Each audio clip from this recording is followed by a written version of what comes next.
We live to serve.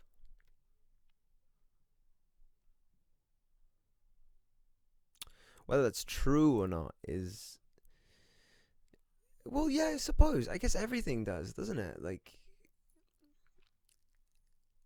every inhabitant of the earth works to kind of support itself. It's a self fulfilling no, self like an ice cream. Everything that happens is to support itself. Like the bees exist to pollinate the flowers, and the flowers then give oxygen to the earth, and then the oxygen then goes to us, and then we create carbon dioxide, which then goes back to the plants, and then everything has a purpose. Um, I think as a human race, we're a bit confused because we don't know what our purpose is, and the closest I've got is to serve, which again, looping back, is what everything is to do. But it's like, how do you best serve?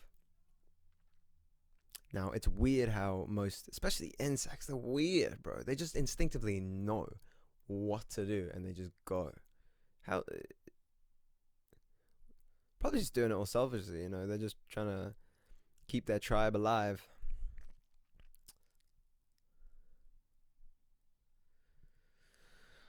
So, how can you best serve? Well, this is a weird question because we're very individualistic, or at least in the Western world, we're very individualistic. So, it's like, what can you personally do? What do you have to offer to support the crew?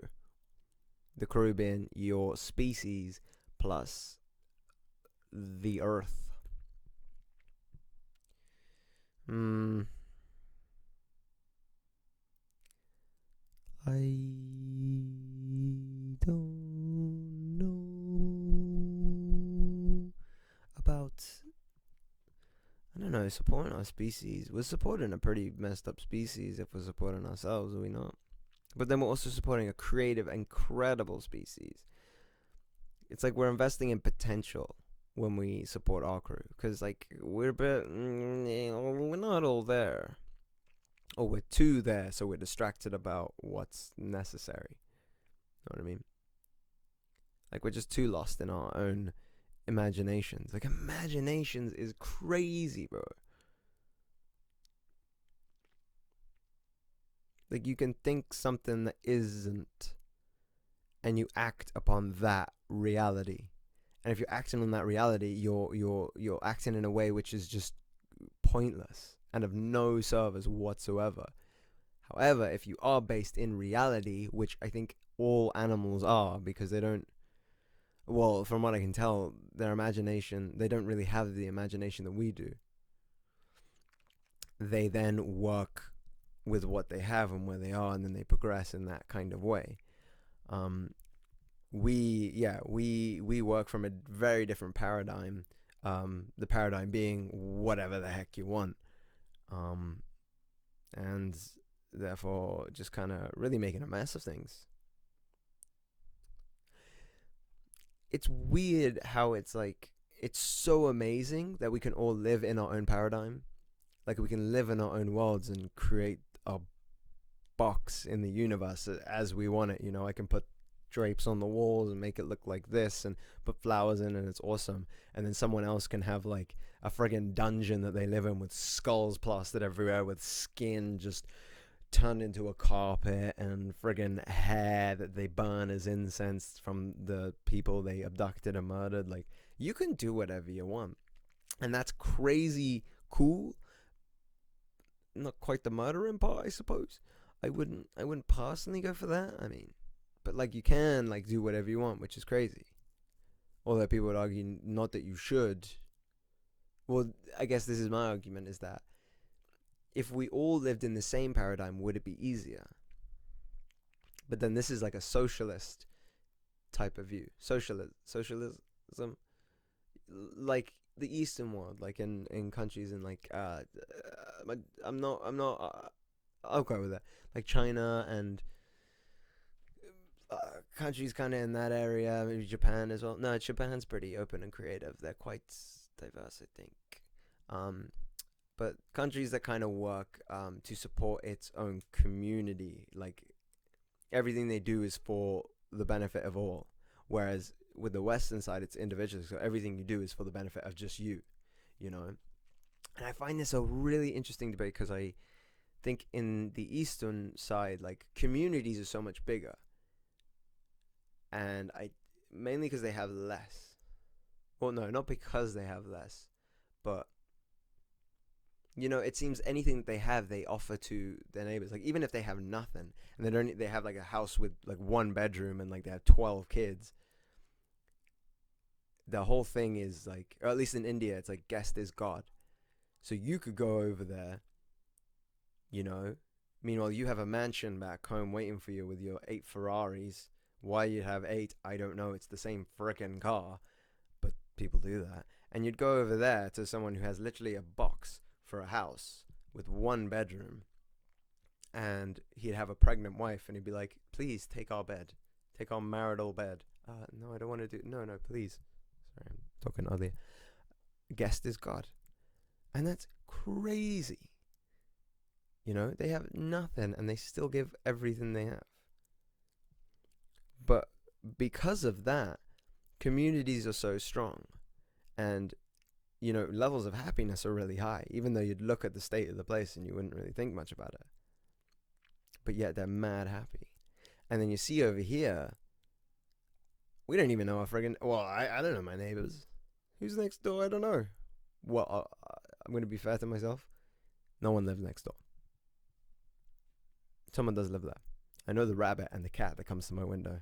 It's easy to get along with animals because they don't talk back. Probably why I like doing this podcast, because no one talks back, bro. So much easier.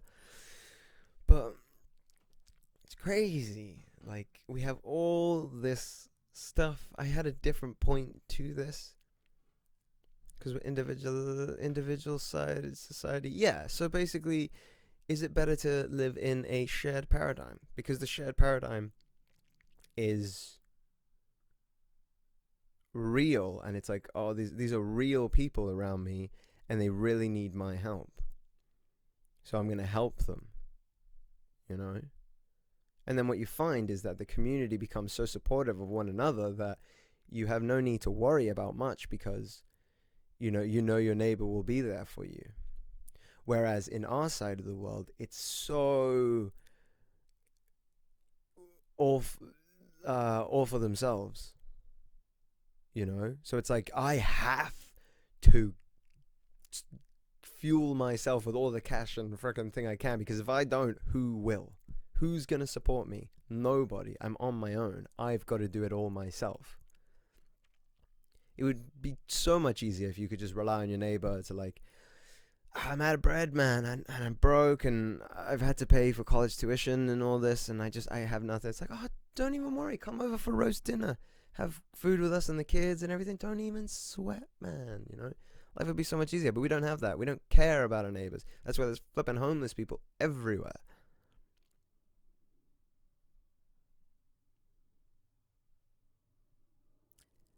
So a shared paradigm seems to make a bit more sense.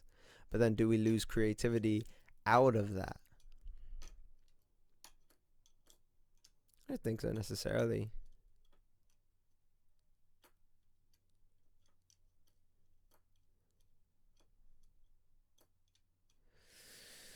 I guess you could argue that you're a product of your environment. So if you're in your community pretty tightly knit, then you're kind of replicating everyone around you.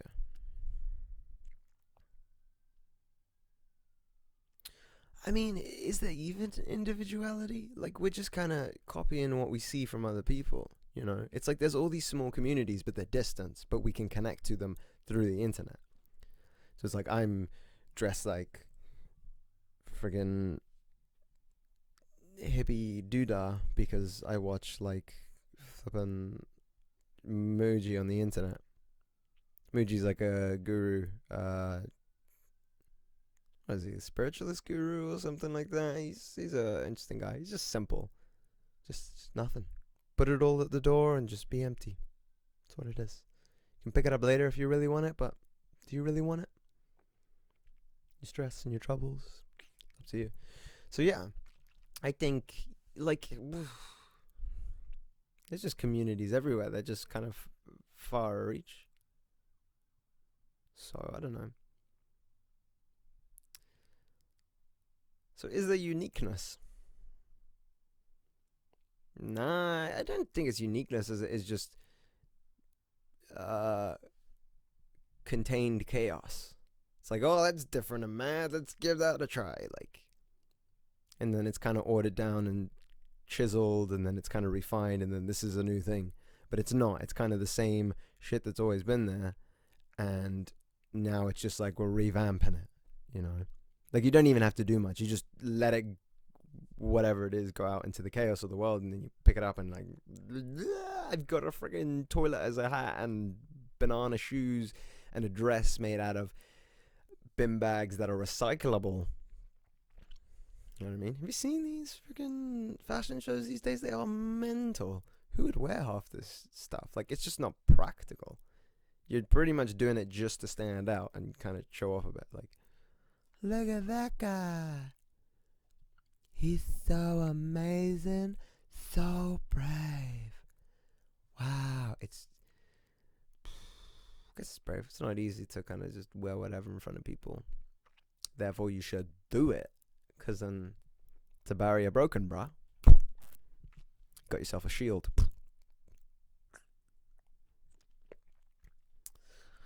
So, yeah. That's what I think. Debate. What would I rather be? Would I rather be in community or would I rather be individual? You know what I think is that communities are important. What I do think is just as important is interchangeability within those communities. I think there should be tons of communities, and then every few years you got no choice but you got to move to the next one and try it out and see what that's like, and then move, and then, you know, like imagine we opened up all the borders all around the world, all the borders. I don't know if I said that correctly. And instead of preventing certain people to come in because you want to keep your community as it is, just allow people to come and go. You know what I mean? I think it should be mandatory.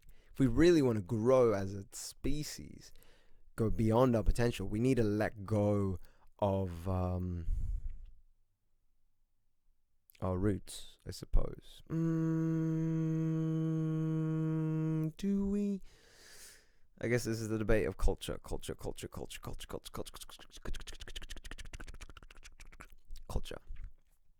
What do you think about culture? I think culture prevents us from going forward, to be honest. Like history, like, let go, bro. I think it's important to know, but I think if you're still living as if the history was still of today, and if it had as much importance, I think you're restricting new possibilities. It's my personal belief on that. But then again, that's just a belief. Like, what is a belief? But just, yeah, that's right, you know. Could easily be wrong. But yeah, like I'm all for moving forward, man. Culture and all, it's just holding you back. Like, we've been there, done that, kind of, you know what I mean? So it's like, cool, it has some relevance or has something to teach you, and take the teachings, but don't live as if like the 18th century should still be a thing, you know? Because it shouldn't. There's a lot of weird shit that went on down there. Slavery of people.